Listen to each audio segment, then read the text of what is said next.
देवो महेश्वरः गुरु साक्षात् परम ब्रह्म तस्मै श्री गुरवे नमः।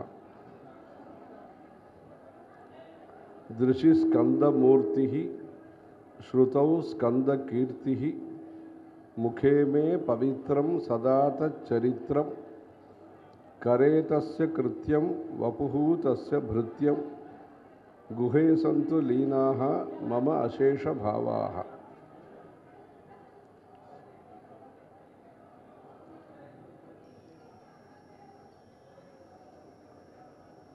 ఈ రోజు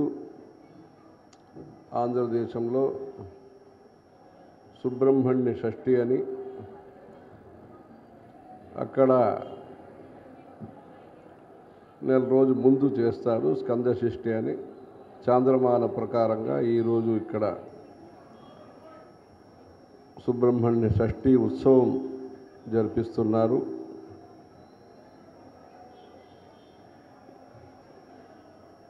ఉత్తర దేశంలో కూడా దీపావళి తర్వాత వచ్చే షష్ఠి శుక్ల షష్ఠి రోజు సాట్ అని వాళ్ళు షష్ఠి అనే దాన్ని సాట్ అంటారు. వాళ్ళు గంగా ఒడ్డున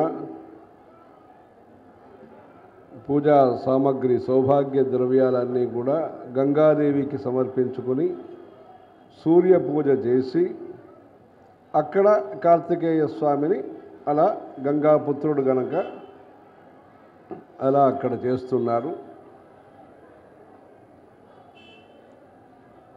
ఈ సంవత్సరం ఆ సందర్భంలో అక్కడ ఉన్నాము.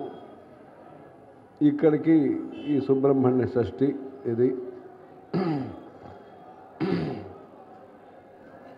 6 క్షేత్రంలో ఆయన విశేషంగా భక్తులకి అనుగ్రహిస్తున్నారు. పഴముదిర్ చోలై అని సముద్ర తీరంలో తిరుచెందూర్ అని, ఆ తిరుచెందూరులో ఉండే సుబ్రహ్మణ్య స్వామి గురించి శంకరాచార్యులు ఆ రోజుల్లో సుబ్రహ్మణ్య భుజంగ స్తోత్రం రాసి గుహాయాం వసంతం స్వభాషా లసంతం జనార్తిం హరంతం శ్రయామో గుహంతం. గుహాయాం వసంతం, ఆయన ఉండేది ఒక గుహలో. స్వభాషా లసంతం అంటే గుహలో ఉన్నారే, ప్రకాశానికి ఏం కావాలి, దీపం కావాలా, ఫోకస్ లైట్ కావాలా, ఏం కావాలంటే వేరే ప్రకాశం ఏమీ అక్కర్లేదు. స్వభాషా లసంతం, తన ప్రకాశం వల్ల అందరికీ ప్రకాశాన్ని ఇస్తారు ఆయన. అందరిలో ఒక ప్రకాశాన్ని, అందరిలో ఒక తేజస్సుని, అందరిలో ఒక ఊర్జ, అందరిలో ఒక వర్చస్సుని ఆయన సుబ్రహ్మణ్య కార్తికేయ భగవంతుడు ఆయన ఇస్తారు. స్వభాషా లసంతం, తన ప్రకాశంతో ఆయన స్వయం ప్రకాశమూర్తిగా అందరికీ ప్రకాశం ఇచ్చే మూర్తిగా ఆయన ఉన్నప్పుడు ఏం చేస్తారు? ఆ ప్రకాశం వల్ల ఆయన చేసే పని ఏమి అంటే, ప్రకాశం దేనికి పనికొస్తుంది, శక్తి దేనికి పనికొస్తుంది, శక్తి అని పేరు, అది స్వర్ణశక్తి. శక్తి దేనికి పనికొస్తుందంటే జనార్తిం హరంతం, భక్తుల యొక్క ఆర్తి, తపన, తాపత్రయం అంటారు ఇక్కడ. జ్ఞాన వైరాగ్యం, భక్తి జ్ఞాన వైరాగ్యాన్ని ప్రసాదించండి. ఈ ఆంధ్రదేశం వాళ్ళ యొక్క కోరికలు అందంగాను ఉంటుంది, ఆధ్యాత్మికంగాను ఉంటుంది. భక్తి జ్ఞాన వైరాగ్యాన్ని ప్రసాదించండి,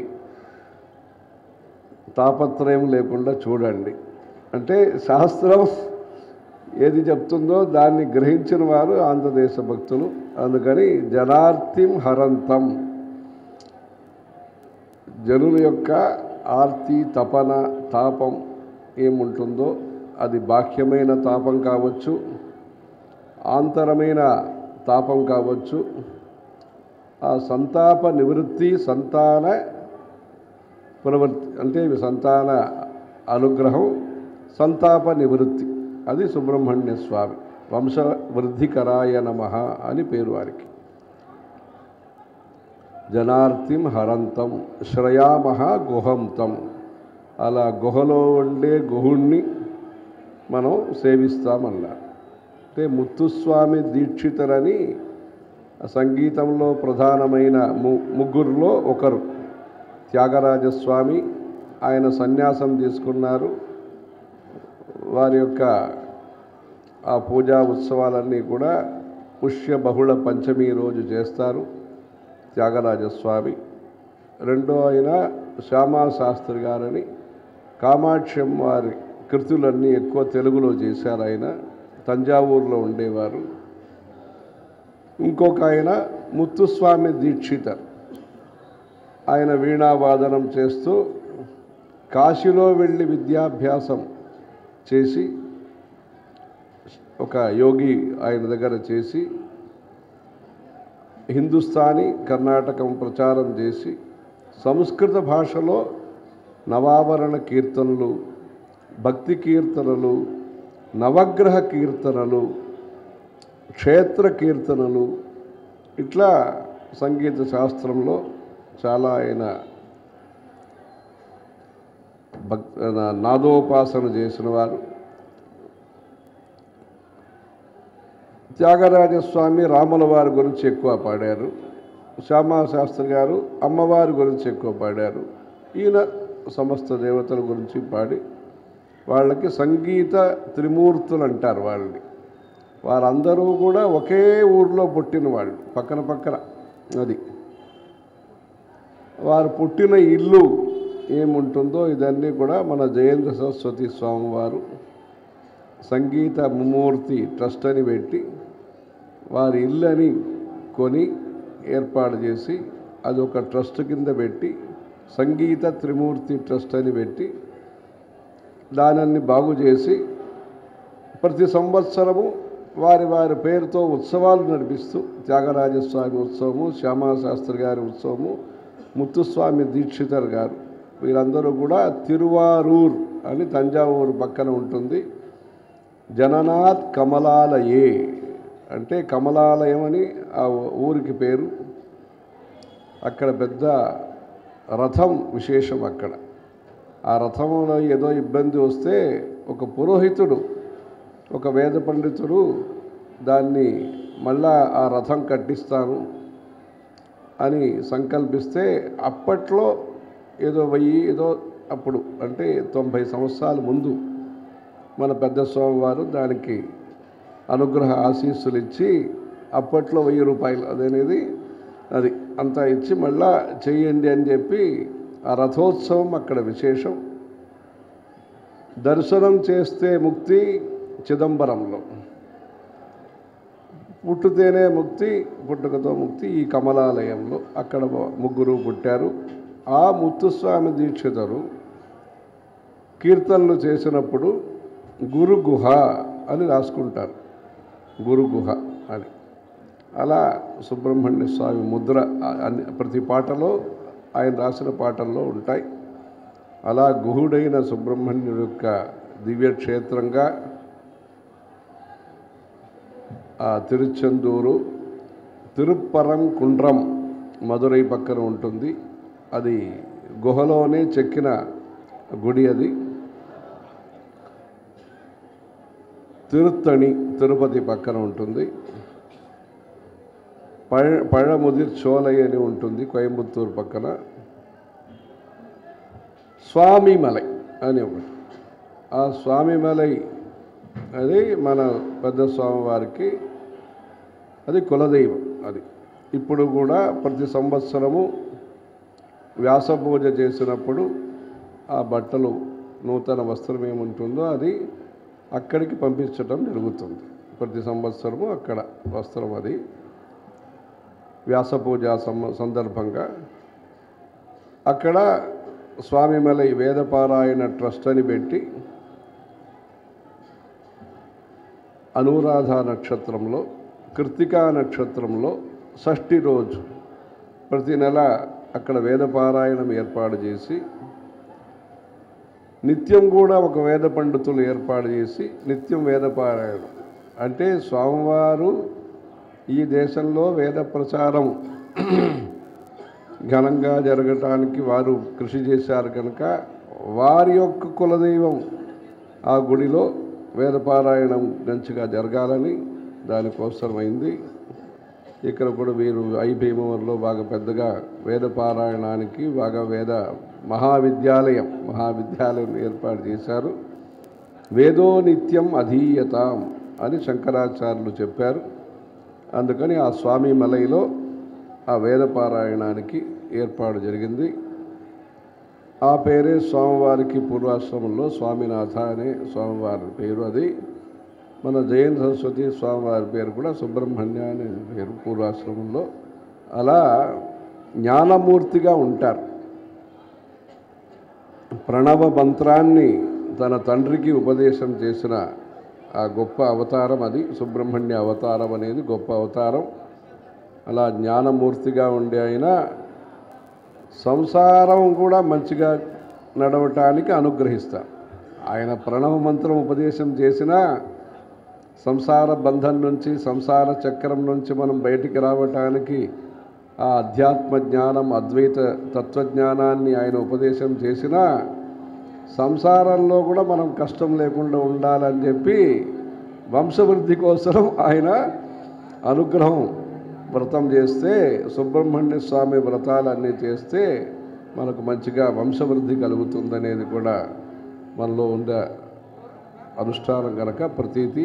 అందుకని రెండు, సంసారం మంచిగా ఉండాలి, సంసారంలో మంచిగా ఉండి మనం జ్ఞానానికి కూడా మనం ప్రయత్నం చేయాలి అని ఆ సుబ్రహ్మణ్య స్వామి నమశ్చాగతుభ్యం నమః కుక్కుటాయ అని చెప్పి వారి యొక్క అన్ని ఆయుధాలు, వారి యొక్క వాహనాలు అన్నిటికి కూడా పూజ చేయటం అనేది ఏదో పక్షి వస్తే నమశ్చాగతుభ్యం అనుకున్నాం, అంతేగాని దీంట్లో నమః కుక్కుటాయ నమఃసింధవే సింధు దేశాయ తుభ్యం అని ఆ సుబ్రహ్మణ్య భుజంగ స్తోత్రాలన్నీ చదువుకుని ఈరోజు ఇక్కడ సుబ్రహ్మణ్య షష్ఠి ద్వారా ఈ అభిషేకము, హోమము అంతా మంచిగా చేస్తున్నారు.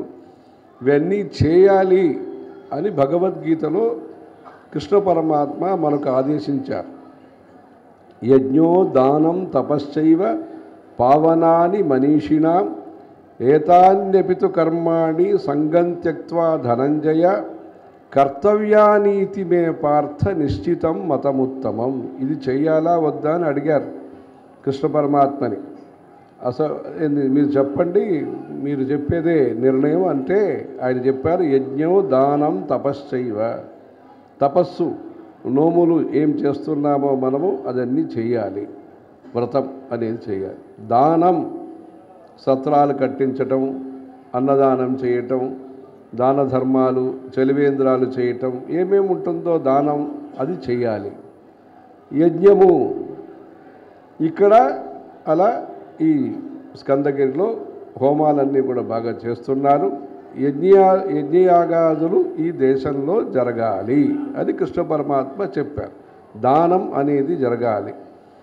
తపస్సు అంటే ఏకాదశి వ్రతాలు కానీ ఇంకా ఏమేమి మనం వ్రతాలు చేస్తుంటామో, ఆహార నియమాలు పాటిస్తున్నామో, మౌనం పాటిస్తున్నామో, అంటే శరీరంలో ఆ శోషణం అంటే శరీరంతో మనం ఏదైతే తపస్సు పాటిస్తున్నామో అది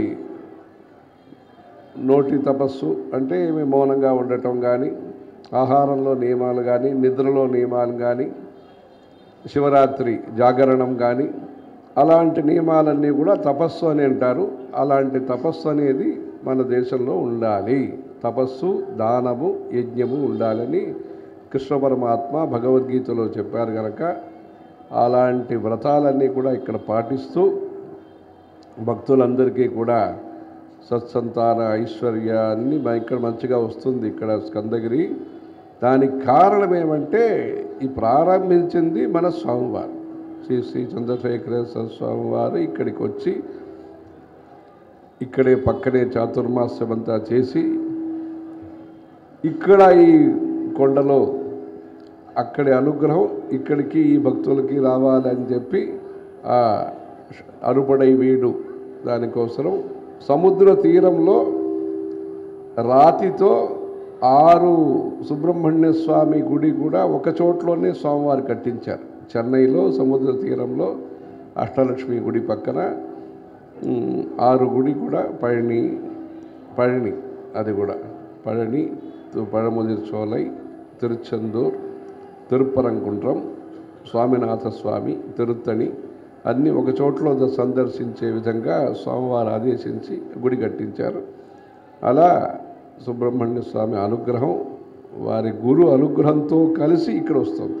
సుబ్రహ్మణ్య స్వామి అనుగ్రహం మాత్రమే కాదు, గురువుగారి అనుగ్రహం కూడా ఈ స్కందగిరిలో మీకు అందరికీ వస్తుంది కనుక ఇక్కడే పక్కనే వెంకటేశ్వర స్వామి గుడి కూడా వారు ప్రతిష్ఠ చేశారు.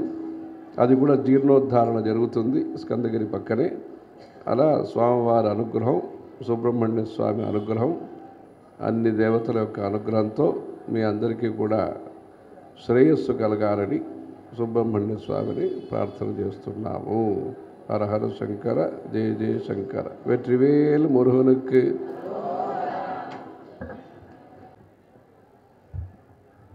ఇప్పుడు చాతుర్మాస్యం అన్నీ చూసుకుని కాశీలో అక్కడి నుంచి అయోధ్యకి వెళ్ళి నవరాత్రి ఉత్సవాలన్నీ చేసుకుని, అంటే అయోధ్య అనేది ఒక శక్తిపీఠం. అది అంటే పంచభూత క్షేత్రంలో పృథివీ క్షేత్రం. ఎలా శివక్షేత్రంలో ఏకాంబరేశ్వరుడు శివకంచి పృథివీ క్షేత్రము, అలా శక్తిపీఠంలో 5 శక్తిపీఠాలు ఉన్నాయి. అయోధ్యాదిషు పీఠేషు పృథివ్యాదిష్వనుక్రమాత్ అని చెప్పి సౌభాగ్య చింతామణి అని ఒక గ్రంథంలో ఉంది. కామాక్షి అమ్మవారి గురించి చెప్తున్న గ్రంథంలో అలా ఉంది.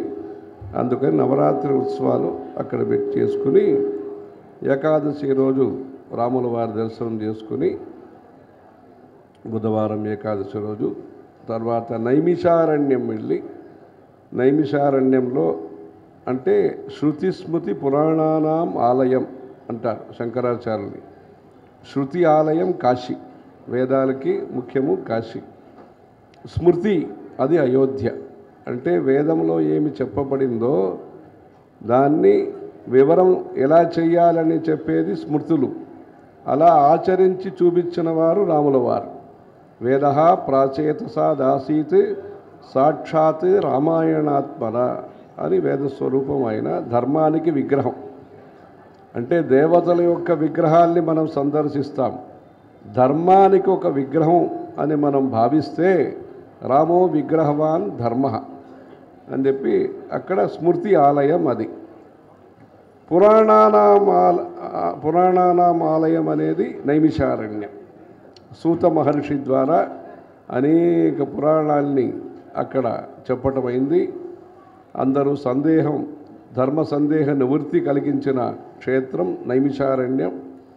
మన ఇక్కడ ముందు మెంబర్ అన్నీ చేసిన కాకతీయ వెంకటేశ్వర్లు గారి ద్వారా స్వామివారు తెలుగు భాషలో 18 పురాణాలు అనువాదం చేయించి ముద్రించినారు. ఇక్కడ హైదరాబాదులో స్వామివారు వెంకటేశ్వర్లు ఆయనకి చెప్పి 18 పురాణాలు తెలుగు భాషలో అనువాదం తయారు చేసి అది ఆవిష్కరణ చేశారు. ఆ పురాణాలన్నీ ప్రచారమైన నైమిషారణ్యం వెళ్ళి దర్శనం చేసుకుని చక్రతీర్థం అని ఉంటుంది, అక్కడంతా వెళ్ళి వచ్చినాము. తర్వాత దీపావళికి కాశీకి వెళ్ళి మళ్ళా అక్కడే అన్నపూర్ణ, అక్కడ గుడికంతా వెళ్ళి అన్నపూర్ణ హోమం ప్రప్రథమంగా ఈసారి, అంటే ముందు చేసి ఉంటారు సమీపకాలంలో, ఆ 3 రోజులు బంగారు అన్నపూర్ణ దర్శనం అవుతుంది అక్కడ దీపావళి సందర్భంలో.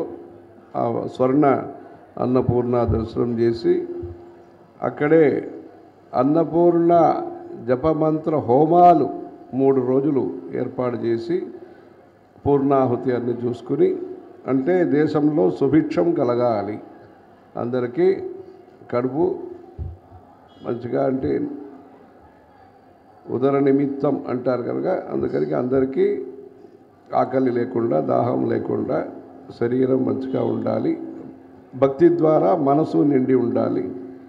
దానికోసం అన్నపూర్ణ హోమం అన్ని చూసుకుని ఉత్థాన ఏకాదశి అంటే చాతుర్మాస్య పూర్తి, అంటే మరి 4 మాసాలు అనుకుంటే ఆ చాతుర్మాస్య పూర్తి రోజు ఉత్థాన ఏకాదశి, కార్తీక మాసం.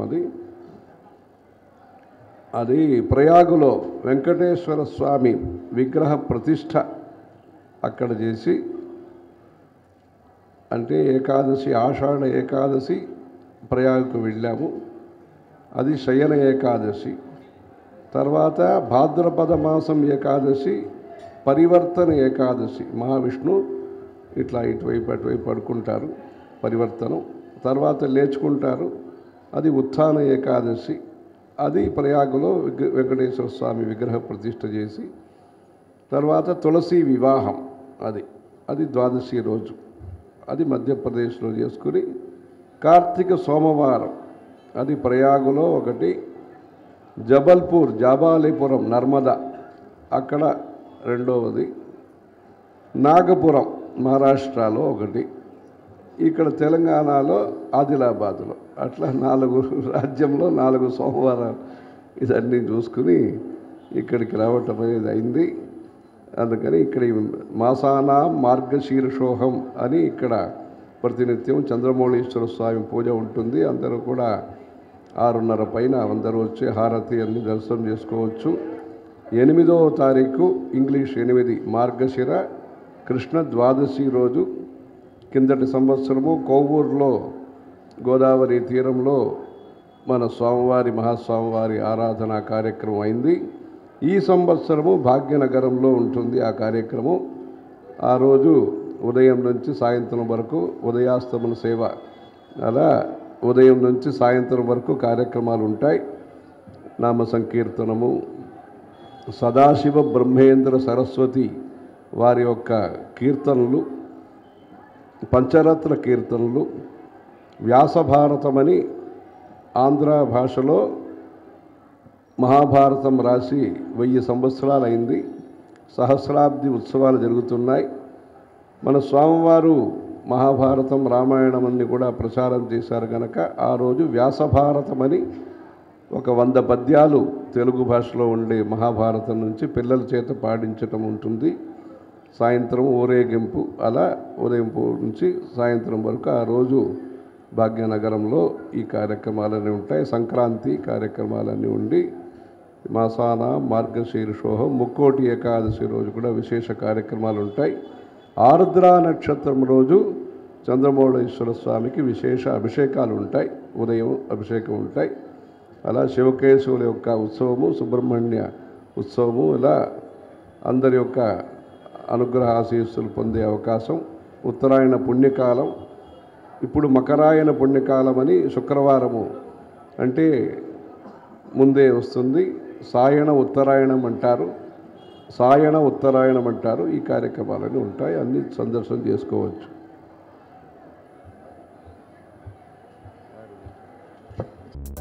మరిన్ని లేటెస్ట్ అప్డేట్స్ కోసం సబ్స్క్రైబ్ చేయండి.